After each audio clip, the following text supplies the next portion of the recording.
Hey, what's up? Welcome to another episode of After the Buzzer Sports Podcast. I'm your host, Lee Jones. We're back again. I got my co-host, Dan Wings. What's happening, Dan? Good, man. How y'all doing?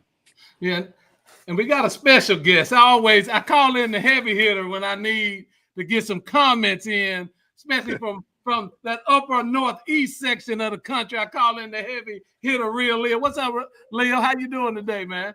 I'm doing good, man. I'm happy to be here. I was running a little late, but wasn't too late. So I'm happy to get on with these sports topics, man. Looking forward to the lovely topic listing that we have. And man, I'm ready to bring it on.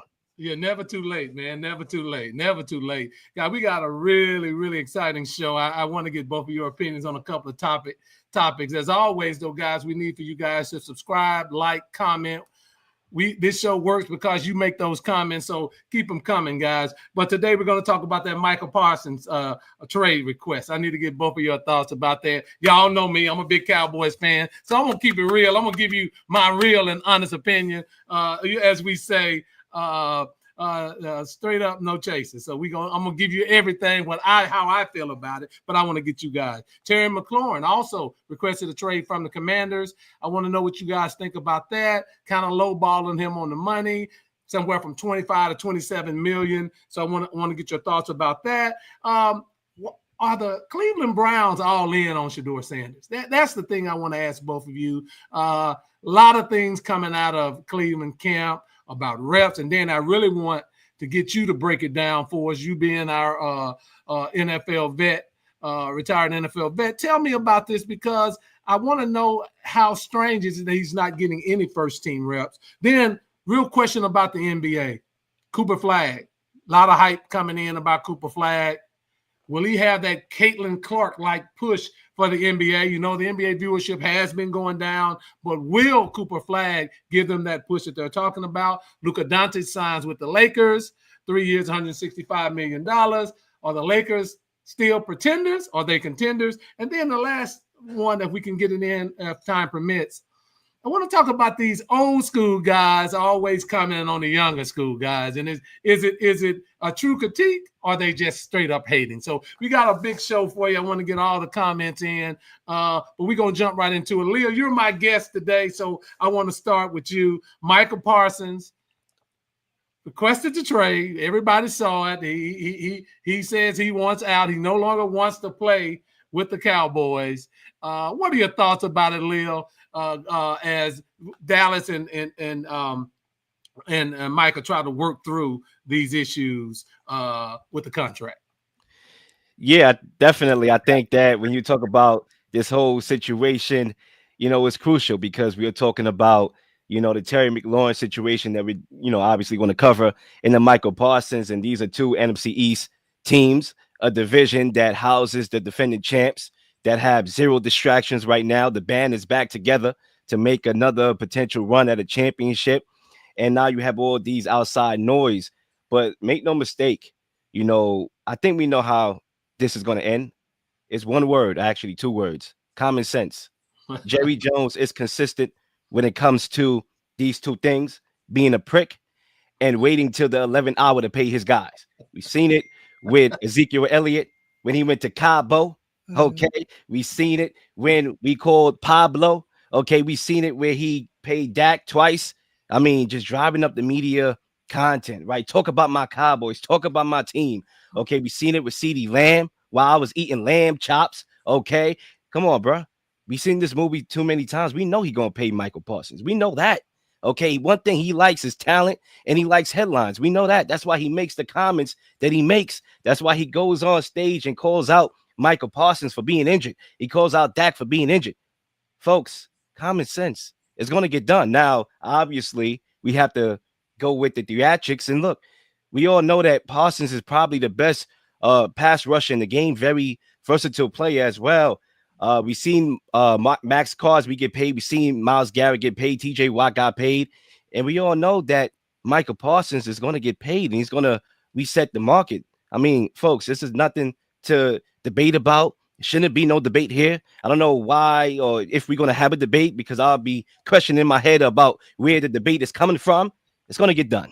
And I think we just need to be patient and deal with the regular reoccurring the actress that comes with the Dallas Cowboys, your team, Mr. Lee Jones. Okay, we know it, brother. All right, so we might as well just wait for it. All right. Well, I feel you. I feel you. I can agree with most of what you said. I'm gonna come back at you in a minute. Dan, let me say this. Jerry thought he had a contract with Micah back in March. In your experience, and you've negotiated with your agent, and you have negotiated contracts in the NFL. How common is it for the owner and the player to get together and work out most of the parameters without the agent, the way Jerry Jones is saying he and he and Micah got together and did it? How common is that? I mean, they try to. So when the owner feels like the agent might try to ask for like a huge number that they probably don't want to pay, they try to go to the player and talk to him like, hey, hey, I'm willing to give you this. This is what the market's going for, the market rate, and the agent knows supposed they should try to hit a certain percentage, for the market go up for everybody because the market goes for them. Of course, they get paid more, but then also the next guy that comes that has similar numbers can get paid as well. So. I think it was just more so, Jerry just trying to see what he could do underhandedly. But I mean, because you look at TJ Watt, TJ Watt kind of took not his last deal, but the first deal he took, with the Steelers was kind of like, hey, just get it done. Even though his agent was trying to fight for him to get more money, he was like, man, just make me the highest paid and we're good. So, they, gave him like $1 million more. But then, of course, when Mal Garrett came back with this deal, Steelers had to pay him again because, he did a team friendly deal the first time. So it's like it's not uncommon. I'm pretty sure for Michael Parsons to say something like that, for like, oh, it was close to March, but then now it's August and we're far apart. Somebody went back on something that was said. So, the only two people really know is Michael Parsons and Jerry Jones. So, but then also too the way um I feel, Micah, the way he submitted his trade, he said he gave him a handwritten note. I feel like it's more personal because, most of the guys, they just, Yep, yep. they either, go to Twitter or their agent request a trade. But for him to say, I told him to him personally, it's like, I do feel like Micah really feel like he's disrespected and he might be a little emotional. And I don't think it's your normal, request and trade type deal. Like, I do believe it is Jerry Jones, doing his antics to where the Cowboys are in the media. You're paying attention to him, so I do agree with that. But it's more so, I just feel the way that Michael Parsons has been, the way he said he turned in his trade request. I feel like it's a little bit more personal in most situations. The fact that you hear some of the players, Danny, coming out and supporting Michael, changing their Instagram and Twitter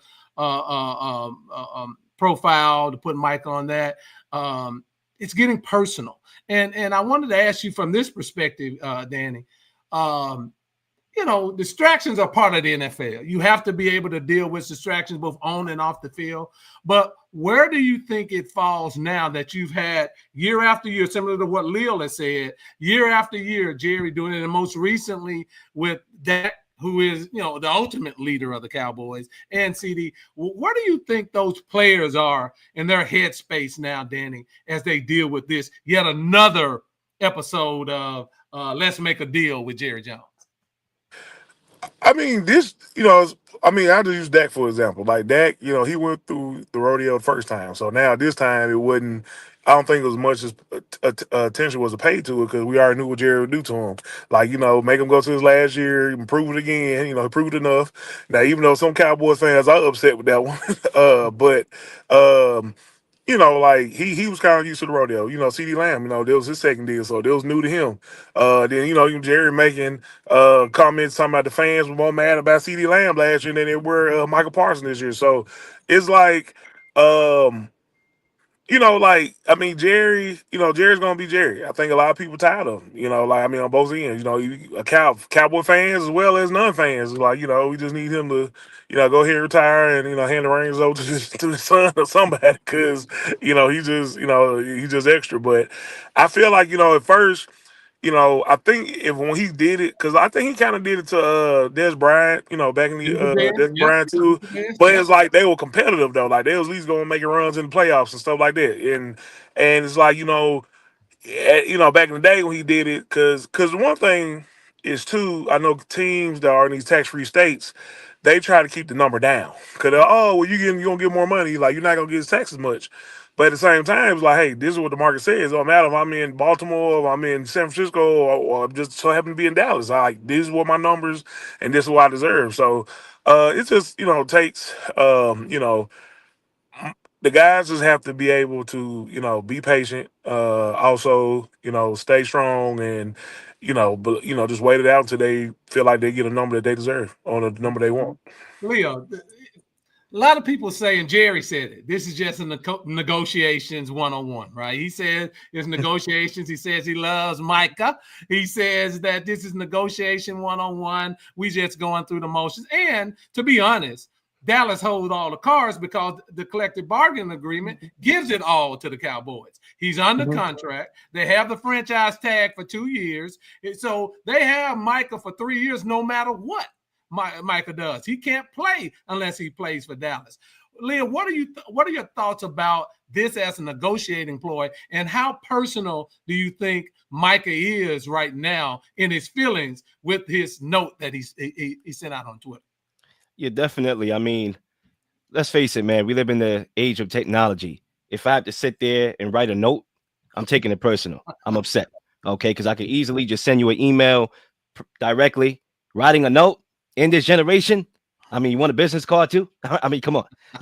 So at the end of it all, I do think when you talk about and mention the fact that the franchise tag, the Cowboys have that as a luxury, team control, basically. I don't know why the NFLPA is still negotiating that into the contract, into the collective bargaining agreement. That should be abolished.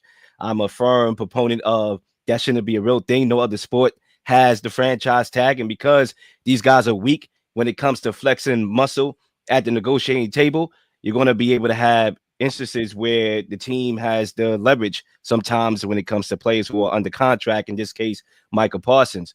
So I do think it affects negotiations, because if you look at it from the standpoint of the Cowboys, you are under contract. I have leverage. I could tag you. Even though you may be it, I can still tag you. Get my point?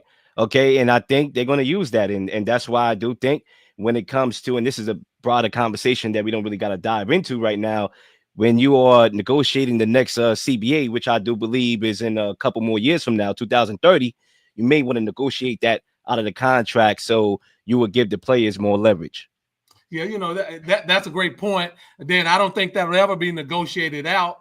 The percentage of what the players got rose in exchange for that, right? So you guys got more money, more percentage on, as far as the collective. But, the NFL, as you know, Dan, they're going to want to control player movement. Do you think that'll ever change in a collective bargaining agreement, Danny, going forward when they open up the CBA? Well, in my opinion, I think the franchise tags will either get eliminated or cut down, before they give us a fully guaranteed contract. Like that's more of a possibility before that happens. So I mean, I think that should be like a tactic where okay, you don't want to get us fully guaranteed, help us get to free agency quicker to where we can, cash in and we can be a free agent every year and don't have to worry. So it's a lot of things because I feel like the one thing a lot of people always say the NFL was going to go down. Even the NBA was trying to say we was going the NFL won't be as popular and it's going to die down. And honestly, the opposite actually happened to them instead of the NFL. But I do believe that when the next CBA agreement does come, that's something that has to be addressed because that's like that's how they get to keep like a lot of guys in for so long. Because even to me, like a Patrick Mahomes or even like a Lamar Jackson, those guys, Wait for the running they backs. deserve, yeah, exactly. Because the running backs are getting messed over too. Cause where Saquon could hurry up and got out of luckily New York didn't want to franchise him, but then the tag was so low. I believe guys would play better if they knew they could get back to free agency quicker and make more money. So honestly, I believe that will actually make the product better because guys, already in the field we already can't take any games out, but now. They say guys kind of chill once they get their guaranteed money. But I believe if guys get back to free agency, there's a possibility they could make more in 2 or 3 years. I believe it'll make the sport better because guys will go all out, make sure they're Yep. healthy, make sure they're on the field, make sure they show up. Because hey, I know in 2 years, hey, I can go right back to the table, and it'll be a lot less holdouts. It'll be a lot less. Yep. I just feel like a lot more a lot less confusion all over. Like especially when guys get drafted. Also, like you'll just, I think things will go a lot smoother if franchise tags and stuff got removed. Yeah, yeah. Ray Blackwell says Jerry Jones keeps messing around with Micah, going to be a commander. Jerry would be a fool if the deal doesn't get done. Look, he always wants people on the Commanders. Forget the Commanders. We're gonna talk about the Commanders in a minute. I find it hard, Dan and Leo, that they'll ever give that franchise tag away. I don't think they're going to give guaranteed contracts either. But the franchise tag, because to both of you guys' point, it controls player movement. Yeah. And they're about player movement. They don't want shorter contracts. They want longer contracts to control what the players are on their team. So I don't see that happening. I'm going to say this. I'm a lifelong Cowboy fan. I've been watching the Cowboys probably since 1972. I don't want to date myself, but and I've seen, and I certainly have been a Cowboy fan since Jerry Jones bought the team. Jerry's a different cat. He's a different owner. He does it his own way. He played football. He was on the Arkansas Razorbacks national championship team, so he thinks he knows football, right? And Jerry Jones is in the Hall of Fame for his contributions to the NFL. Those are facts. Those are facts. Now, the other fact is that throughout the years, I never saw Tony Romo go through this. I never saw Troy Aikman go through this. Jay Novacek never went through this. Jason Witten never went through this, right? I'm real with it. I'm a Cowboy fan. None of these guys ever went through this. But Emmitt Smith did. Michael Irvin did. I see where you're going with Bryant this. Did. Okay, Dez Bryant did. 2 + 2 = 4. Dak Prescott did. CeeDee Lamb did. Okay, and now Micah Parsons, right? Look, if it's a chicken, you call it a chicken, right? Yeah, Jerry I just likes to chicken. control that, and I'm not saying anything about Jerry Jones as far as a racist, but I am saying that the facts speak for themselves. Yeah. And when he deals with these players, and like I said, Jerry has these guys in the suite, and they're like, buddy. But when it comes to negotiations, and I'm talking about negotiations with these guys, right? I'm not talking about you going out and sitting in luxury suites or going to the Big 12 championship. It always seems that the negotiations with the black players just a little bit harder and goes a little bit different route. Jerry, you need to clean that up.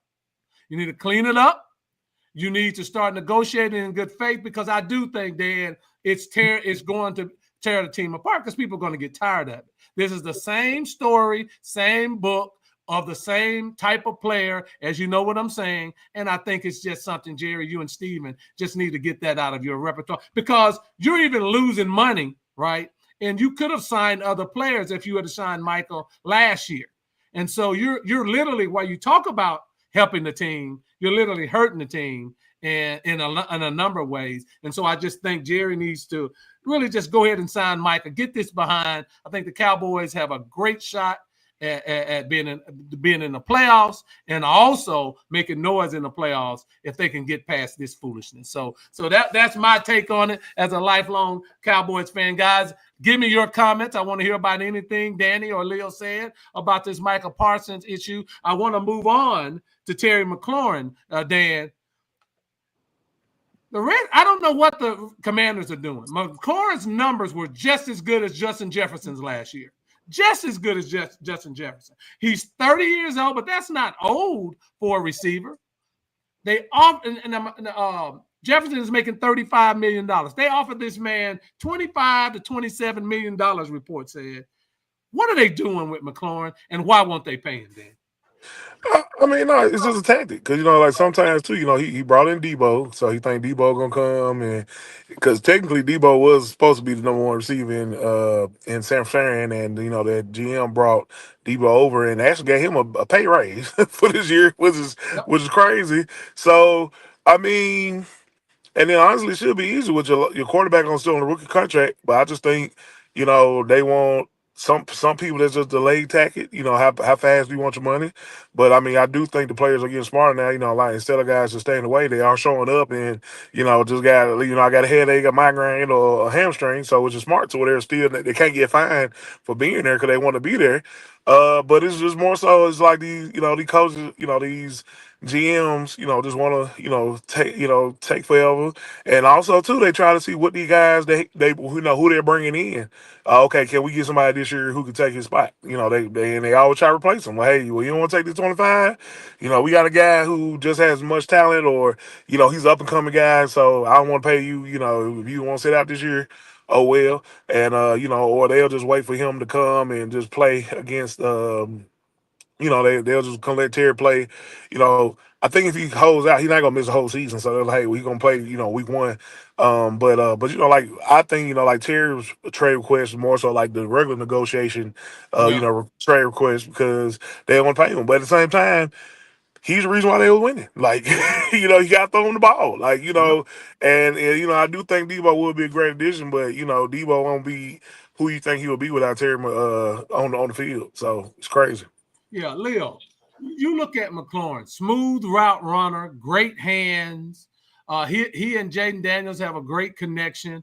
Well, last time we saw Debo, he was limping around, looked like the Pillsbury Doughboy, a little fat, Mhm. and not what you would call a number one receiver. So, how do you jive those two things with the Commanders not wanting to pay McLaurin when you really have an unproven, not necessarily over his career, but coming into this year, Debo Samuels? What do you think about that, Leo? Yeah, definitely. I think that it makes sense to pay Terry McLaurin because Debo is not always in the best of shape. And sometimes that can be very irritating. I mean, look at the Mavericks; they traded Luca because of that. And we're talking about Luca, who clearly is on a different stratosphere as far as superstardom. My point being is that those guys are not always reliable like Debo. Last year was his worst year statistically, and you mean to tell me you're going to make him a number one? I mean, that don't make no sense. I do think when you think of the Michael Parsons and this deal, I think it's a little bit different in the sense that Michael Parsons has the leverage in the sense that yeah, he may be under contract and the franchise tag may be available, but he's going to get paid top of the line whenever he does get paid Yeah, because he yeah, is next in line and he's the best player, arguably, next to get played.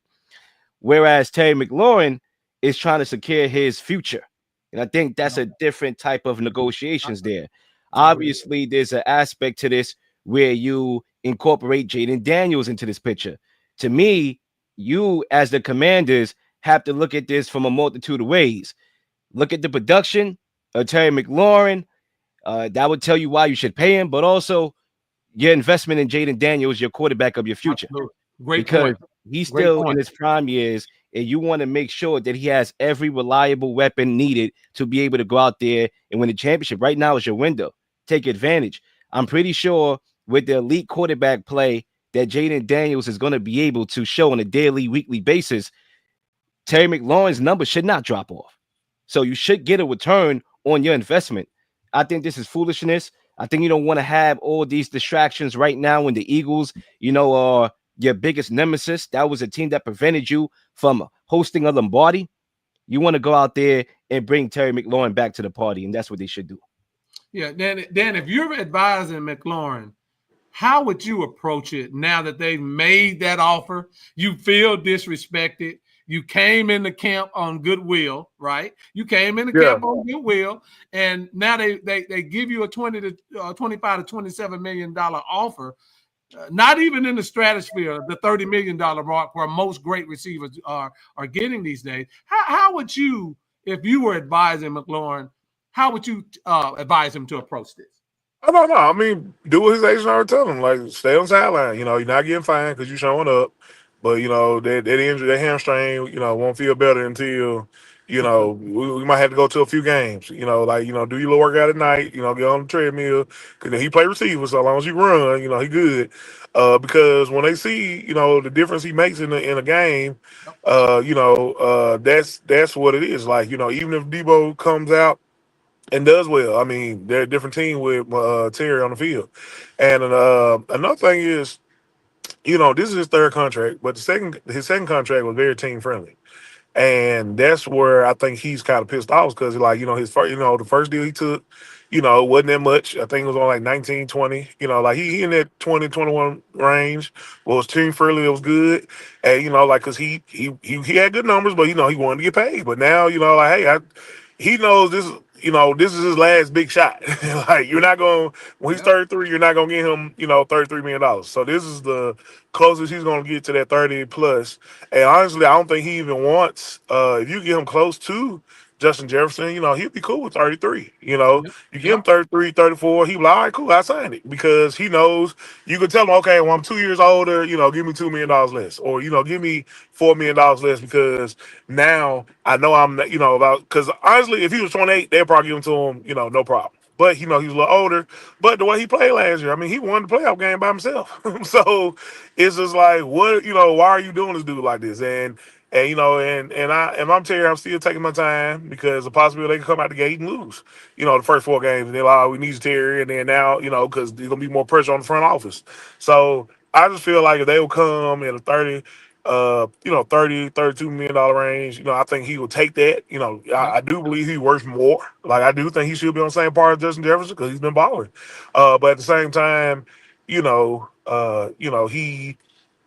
to be a commander because, like I said, his trade request was like the regular, I want to be here if y'all want to pay me type thing. Give me the percentage of somebody who's gonna do it. So they're not gonna do it. And honestly, that GM that used to be 49 GM, he's one of them old school dudes that he just wait till the last minute. So it is what it is. So it's just trying to, we will see. And then as this will just. Well, we got 3 more weeks for the season start. So, as we get closer, I'm pretty sure he'll get more intense and we'll get closer to a number that he likes. A Commanders fan, Ray Blackwell, Terry would be a Commander for life. Same situation as Micah. The deal will get done and the Commanders will win the bowl. Boy, the blind can't lead the blind. Let me say this. 1993. Jerry Jones, the Cowboys had just won the Super Bowl. Emmett was coming up. Jerry didn't want to meet the number that Emmitt Smith wanted. Emmett held out the entire training camp and the first 2 games. Dallas lost both of those games. Yep. Matter of fact, Dallas lost. I forget who was the running back, but he fumbled the ball to cause Dallas to lose. Yeah. That next day on Monday, Jerry Jones signed Emmitt Smith. Right? So, McLaurin, if you have to miss some games, man. Miss some games because, look, to your point, Danny, at 30, you got 1 more big contract. Yeah. Right? And then if you get another one after that, that's going to be small money. Yeah. So you need to get what you're going to get 3 or 4 years at that, 30, the 32, $33 million range and make it get generational wealth for your family. And too many times, some of these guys give in. What the owners always show, Danny, is that it's a business for them. Yeah. The players get emotional, sentimental. You can't do that. You have to approach it just like a business as well. And that's the part that sometimes get players in trouble.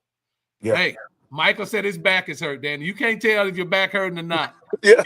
He didn't even wear his jersey out there today. Okay, so his back must have been killing him. He didn't want to put anything else on that back, but he was there. And those are the things that you have to do to be successful in this negotiation game. And that's the problem that the NFL, in my opinion, the players have always had.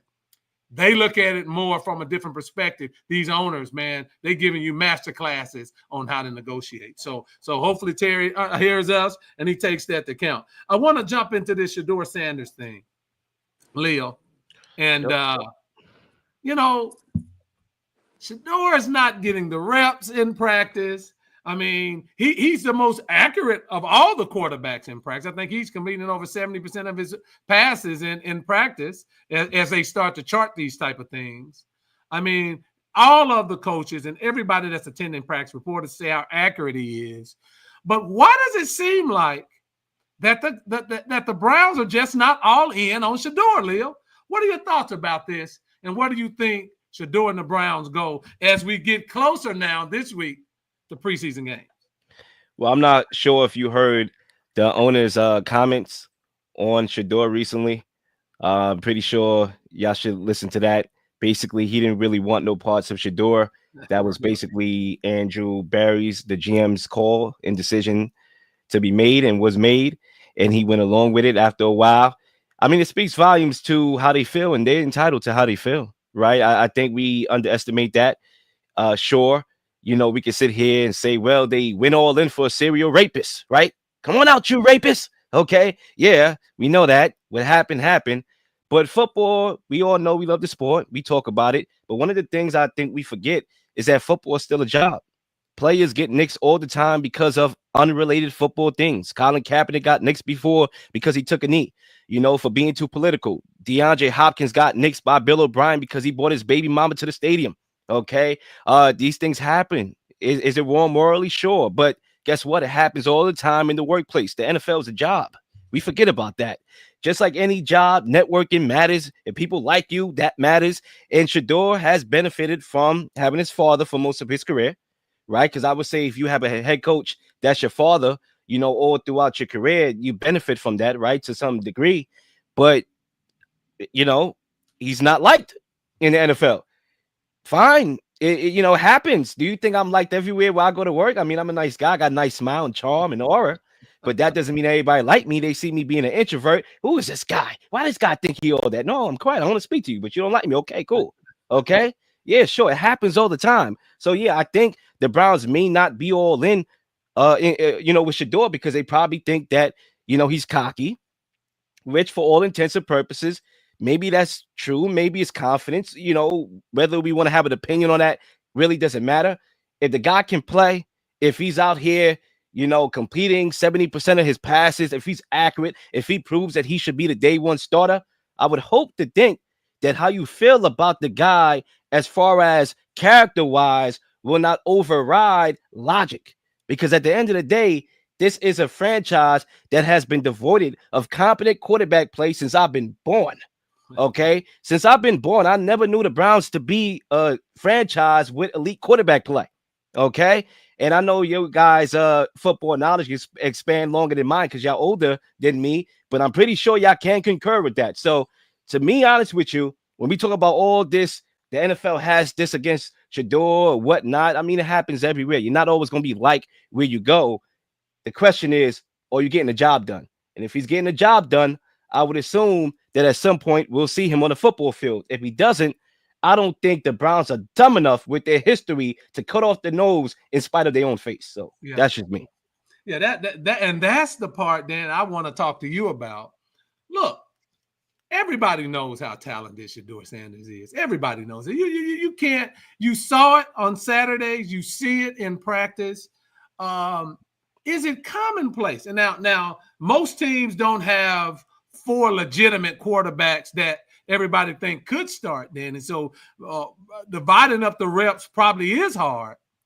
But is it commonplace for them, especially after Kenny Pickett got hurt, not to give Shador any reps with that first team offense? What are your thoughts about that? So right now it was pretty much Joe Flacco and Gabriel. Gabriel. So pretty much, I mean, so this is what's going on. Honestly, I do feel like Deshaun Watson is he's doing something behind the scenes to where lurking? You think he's lurking? Yeah, like no, definitely he knows he's lurking because this is his last year of guaranteed money, and then of course if you push Shador, I think that's part of the reason why Shador is not really getting in it. Another thing is to where Shador Sanders is a fifth round pick, and that's just the way how things go. Like it's like the higher the pick, the quicker the chance you get.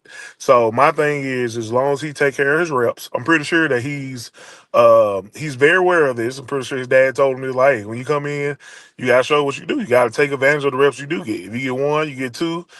Also, the media. They know Shador has a following. If Shador his first rep with the first team, he was going to be recorded and played back 10 times. So if he does well, and that first time Joe Flacco throw an interception, they be like, hey, we need to put Shador in there over Joe Flacco, Gabriel, whoever.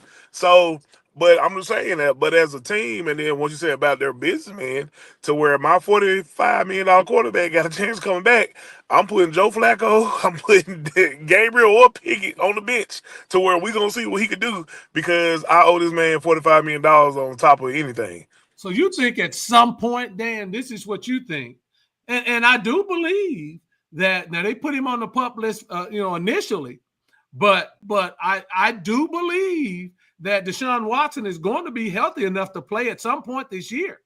There's Yes. no doubt about that. So do you believe that at some point, instead, if they go away from Flacco, they're going to go back to Watson? That's what you think. And Oh because yeah, I do think, and I mean to interrupt you, I do think that Watson is a big Kevin Stefanski fan. Stefanski likes Watson. He really does. He probably was the one that wanted him. So there is some truth to that, but that is what you have the thought of that. yeah. My thought is Watson's gonna come to play sometime, some way. But I'll tell you this: even if Watson's still out on the PUP list and Joe Flacco is kept.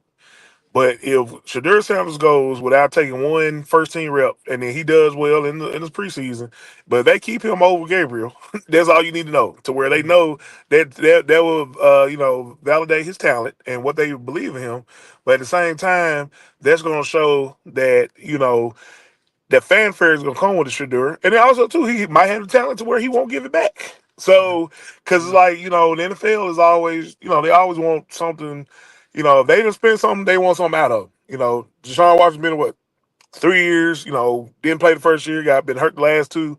Hey, come give me something to where we can justify us giving you that money. Also, for Deshaun Watson, this is gonna be his last year to really showcase something for a while because with all like he has to have a good year to where another team will take a chance on him or he might get extended or whatever. But it's like you know I just think they're just leaving the door open for Watson to come back because that's the reason why Shadur, because if Shadur gets on it, he does well.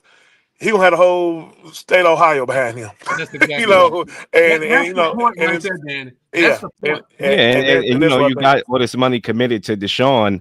Yeah, I think there's a level of okay, we don't want to see this guy play because maybe he is good enough to play and start, and yeah, then we'll have a money problem and we have a situation on our hands. So yeah, that could be a situation there. Leo, yeah. Shador already said he won't go on the practice squad. So he and really, if he went on the practice squad, then another team could come and clip him off in a second anyway. But Yeah. he said he won't go on the practice squad, which they would probably love to tuck him away as a 5th-round draft pick, keep him on that practice squad, keep him practicing because they know he has the talent. So there's only one or two ways this thing can go, right? It's hard to keep 4 quarterbacks on your team. That's a hard, with a 53-man roster, that's hard. Now, you got 12 people on the practice squad, but he said he won't go on the practice squad. So what do you do with Shador Sanders? I'm going to ask both of you this, starting with you, Leo. What do you do with Shador if there are some plans for Watson? What do you do with him? Do you cut him? Or do, as Danny said, you trade Gabriel and have him as your 3rd quarterback? Yeah, I think I would have him as my 3rd quarterback because I don't know what's up ahead when it comes to Deshaun Watson. We're still talking about this guy like this guy's still a top 5 quarterback in the NFL. I think not. Okay, if any evidence has proved the last couple of years, I mean, that's another crapshoot right there. I definitely think it's good to have insurance. I think, matter of fact, it was a golden opportunity to be able to take a quarterback, knowing that Deshaun Watson has this laundry list of injuries that he's continuing to accumulate. That was something that I think was a benefit to them. So, me personally, I would keep him on the roster, barring that Deshaun Watson plays, or if he doesn't, you still need a quarterback of the future.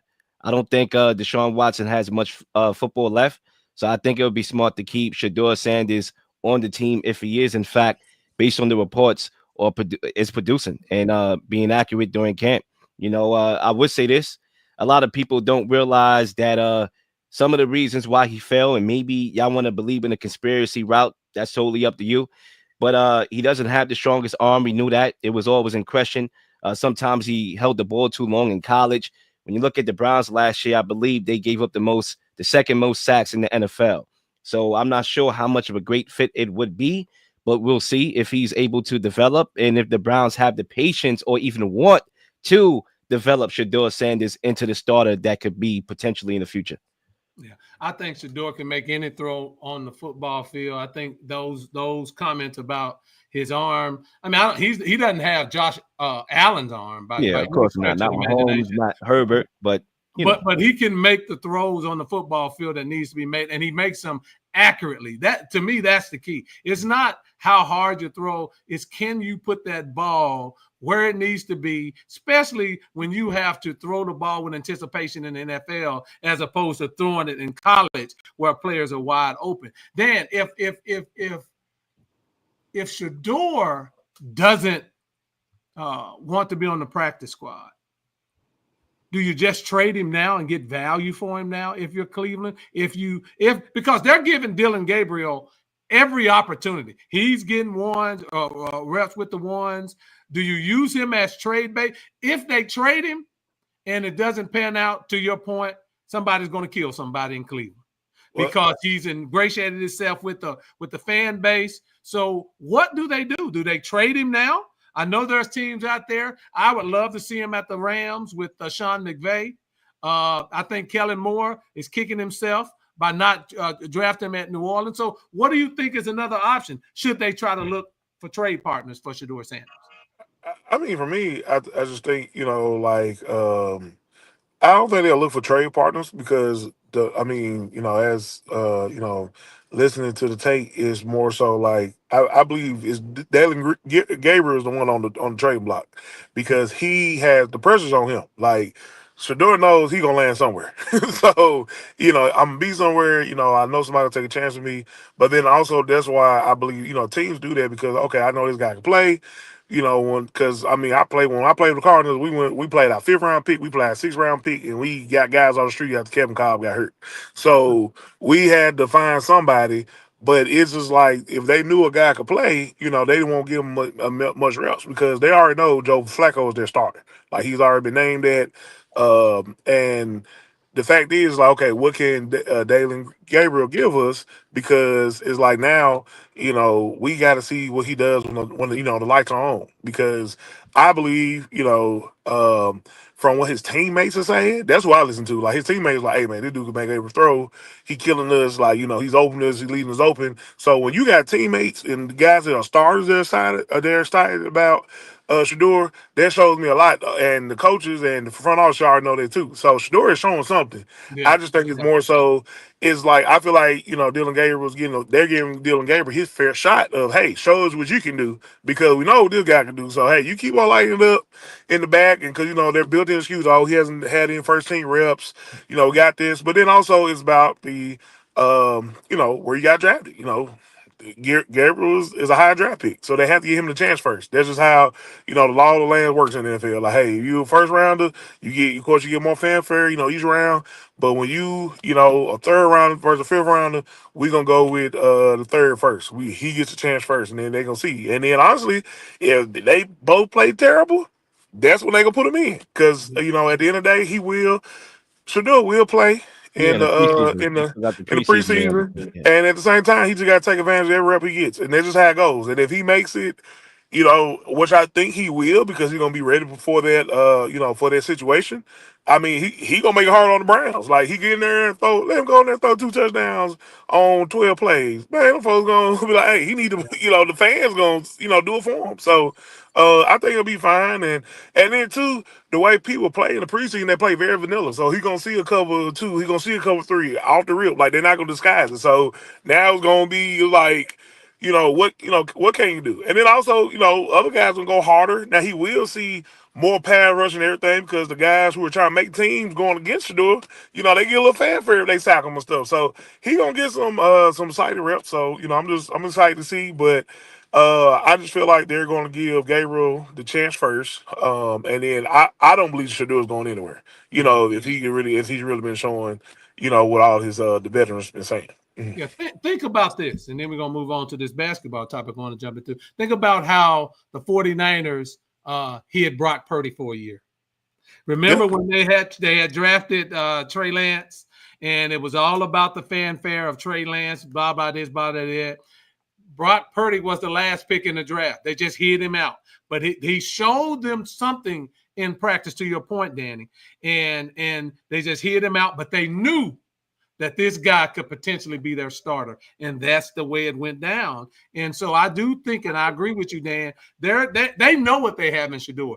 The media is going to make a big deal out of it either way, right? The fanfare, they love Shedeur just by the person that he's been in the community. I think the team knows what they have in him, and I think they're going to try to your point, give Dylan Gabriel enough per se rope to hang himself so they can get him out of it. Now, my last thing just to add on it is, even though Gabriel and Flacco are taking all the first team reps on offense, you got to realize he's taking reps against the first team defense in Cleveland, so he's giving them the look. So if he makes those throws, and that's the thing with Purdy did, like he was slicing up the 49 defense. They're like, oh man, this dude killing us. Like, the throws he makes, he put in the zones. So that's what another thing is. Like, hey, if I'm a GM, like I know, especially I feel like they have good defense. They got, Ward, of course you got Myles Garrett, doing the rushing. If he can make it reads, with facing that front. Hey, all right, we know what's going on. So that's how coaches give backup quarterbacks more reps to see how their timing is, because they go, this would have been a sack. Oh no, he got rid of it before he got there. So it's kind of either or. So I do believe that's the reason. Like that's when teams talk about, even though he's not, and then he's throwing the backup receivers. So it's not like they're going against ones versus ones every time. Shedeur got the backup receivers and tight ends and everybody that's in there to when he is going, you getting live reps. That's why, and I'll end with this. That's why they're going to have to make a decision on Dylan Gabriel sooner than later, because if he's not going to go on the practice squad, then you want him as your scout team quarterback so he can keep progressing, keep getting reps in practice. And so that's why I look for these preseason games for Dylan Gabriel is probably more important than they are for Shedeur, because they could easily ship him out of there if he doesn't perform well in the preseason. Leel, I want to turn quickly to basketball because I know we're going to time. Cooper Flagg, the all-world first-round draft pick in the NBA. Is Cooper Flagg going to be pushed to be the face of the NBA at some point? And certainly coming into the league, he's got a lot of fanfare, similarly to the way Caitlin Clark was pushed for the WNBA, because we know that the NBA's viewership has been down over recent years, and to have a talent, and make no bones about it, he's a very talented player, and to have an American-born Caucasian player coming into the league with as much hoopla, could he be the person they're looking for to, and I say save the NBA, but I'm not necessarily saying save it, but to bring more viewership back up in the NBA? Leel, what are your thoughts about that?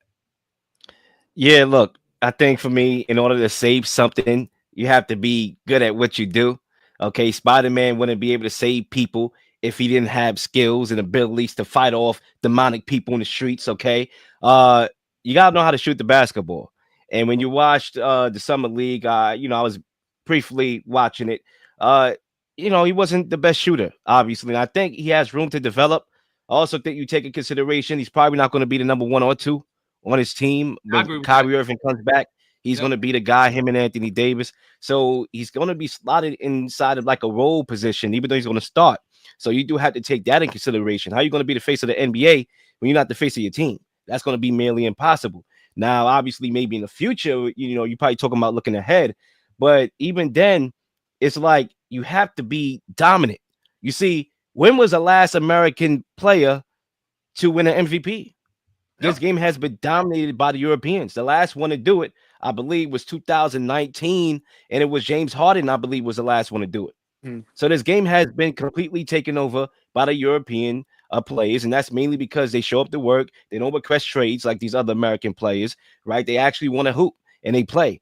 So I think for us to even consider Cooper Flagg being in that category, sure, we know the defensive paralysis that he brings to a team, and we're pretty sure he's going to be a very good defensive player for the Mavericks. He has to be in that position, and he has to develop his game overall to be a consistent player night to night to win those awards in order to become the face of the sport, which to me needs a face. And nobody has, to me, taken the bull by the horns and say, look, I'm that guy. Matter of fact, you see people shying away from that.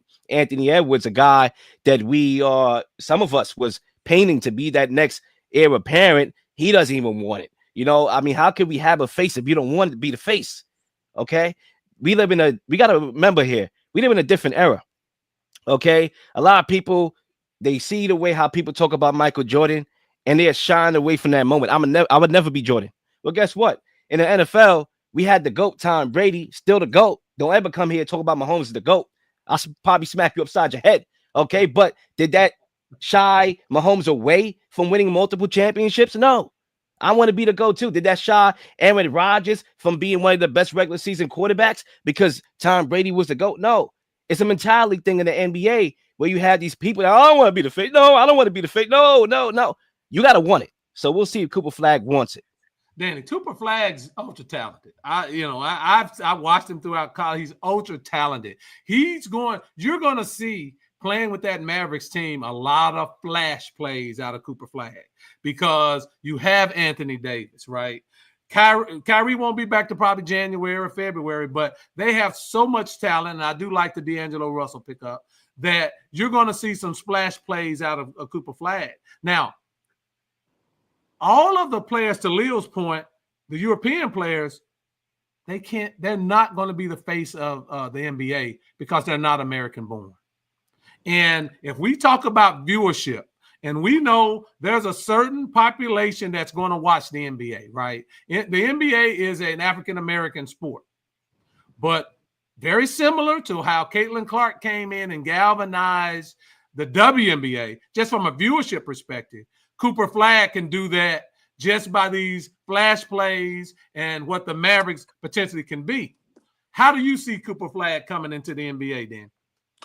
I mean, pretty much as a role player early. It's going to be Anthony Davis and Kyrie Irving's team. But then you also got some championship caliber players and what's his name? Dayton, Megan Thee Stallion now. Clay Thompson. Yeah, Clay Clay Thompson. Yeah, You can only Clay think on about there. Megan. You can't even think about Clay. See, that's Clay. the problem. Go ahead. Yeah. So Clay, they got some guys that can lead them. Got him. He also made he made a splash when he went against the Olympic team. They was like, oh, this guy's gonna be the next thing. So I'm pretty sure the NBA, excited for him to come in and play, and we'll see. Hopefully, he can make that leap early to where guys people get behind him. I mean, and also about the face of the NBA. I think the one person that did want it, and I'll say right here in Memphis, job, but it's like that Yep. lifestyle is not what the NBA is going to take. He wanted to So be John Wick it's Moore. John yeah, Wick. exactly. It's just John Wick. So it's just more so it's like the guys you like he said before, like the guys, we do want to take it, they don't want it. And the ones we do want it, they don't have the image where the NBA can get behind Yeah. and support. So it's like, okay, what's the next American player? And then I do believe Cooper Flag does have the potential. He can he can shoot the three. He can come inside. So he has an all around game that of course needs to be polished anytime you go to the next level. But I do think he's also in a good situation where he can be protected to where he doesn't have to be like a LeBron or he doesn't have to be like even Andrew Wiggins, because I think that kind of messed him up when he first got to Minnesota because he had to come in. They think he's going to be the next LeBron, but a lot of people can't, handle that pressure, coming in to being the number one pick and, oh, you got to come save our franchise. Like, I do believe as a lot of these number one picks that do come in, they're not built for that, or they don't have the, I guess mentally they can't really handle it. So, like I said, I'm excited for Cooper to come in, and play. I definitely hope he works out because he will be, he's an American player, another American player we could put in there because, like for one, me being a Memphis, I am a Job fan regardless. I do, I buy a pair of jobs when they come out, for my nephews, but other than that, I do understand business at the same time. The league can't get behind them because it's like we can't promote this, and it's just and I do, I know it's a little controversial about, some people think about the gun stuff, but you just can't keep doing it, and then you can't mock the league and find other ways around it. You go from guns to throwing grenades, so it's just just about the image that they want. So Yeah. Yeah. I'm excited, but I do think Cooper Flag will get tested, but I do think he does have a lot of potential to grow into that player that the NBA needs. Yeah, Dante Mentor, a friend to the show, he'll be on next week. The old heads of the league are going to test him. They are. They are going to test him. They're going to see. But let me say this, both of you, really quick. Do you think viewership will be up because Cooper Flag is in the league? Do you think he's going to bring different eyes as potentially the next Larry Bird? And I'm not saying that from a basketball perspective, but when Larry Bird came into the NBA, that's when the NBA brought a different demographic back to the league, and they took off along with Magic Johnson. Do you think that's going to bring different eyes to the league as far as viewership? Leo, real quick with you. I mean, look, Larry Bird was a great player. I mean, I think that's the difference here. Right now, Cooper Flag is still raw. So I think we have to be honest about ourselves and look at what people like. Think about the former faces of the NBA. What did they have in common? Explosion, right? LeBron James, explosive. Michael Jordan, explosive, had hops, right? Could do a lot with the basketball. LeBron James could do a lot with the basketball.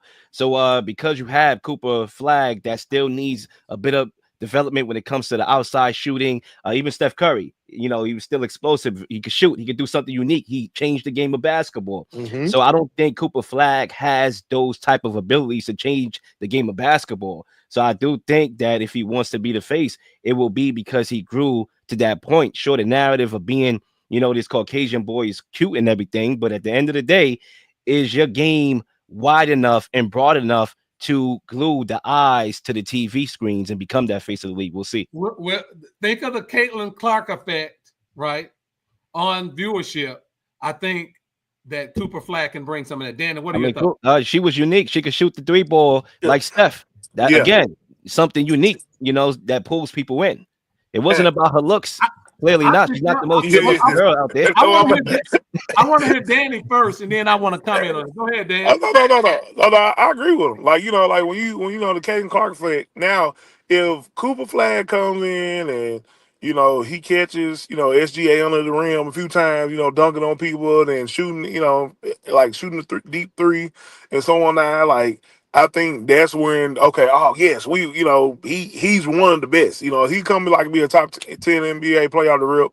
Of course, I do think he can bring that eyes because for me, it's like the women's sports actually, they needed Caitlin Clark because she came on like with a Steph effect. She came shooting the deep three. Now, was she the first one doing it? Like Sabrina, I think for the New York Liberty, she's been doing it.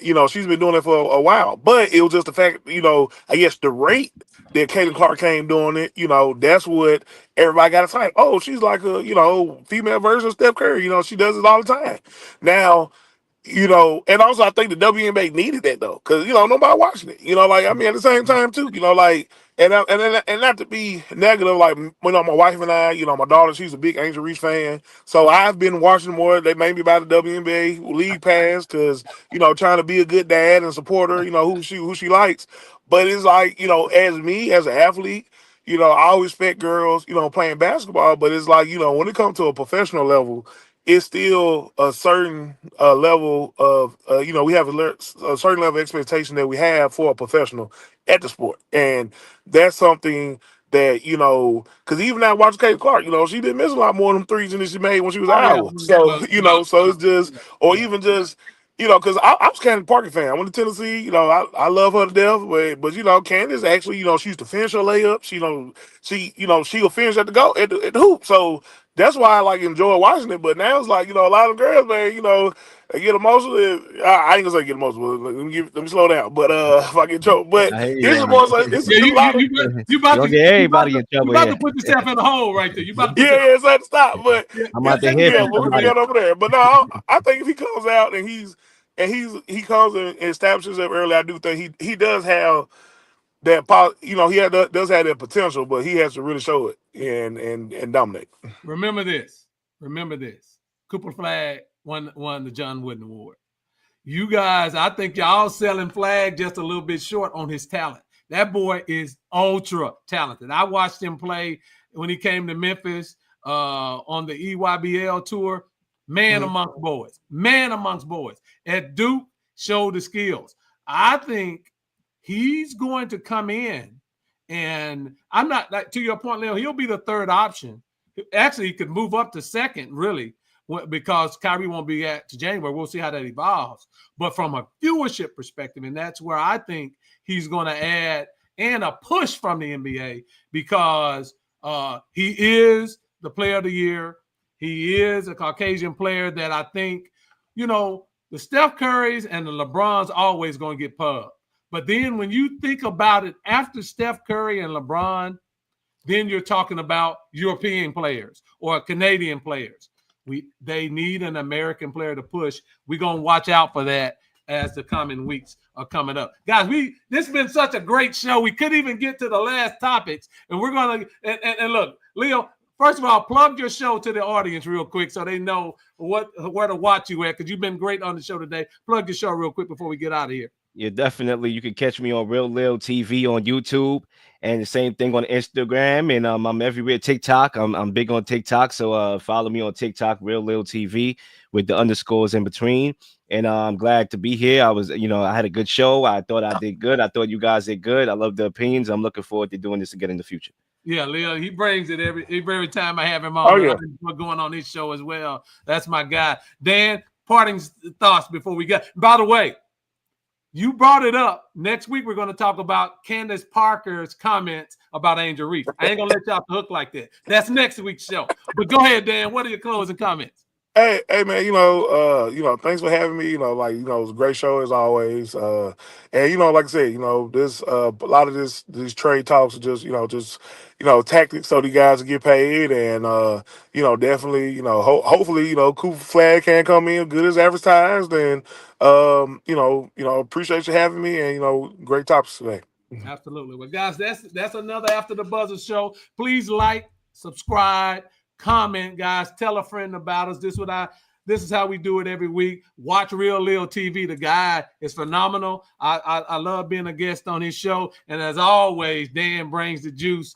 He has the experience. He puts us into the NFL, and that's what I love about Dan. So this has been another episode of After the Buzzer Sports Podcast. We'll see you next week, 6 p.m.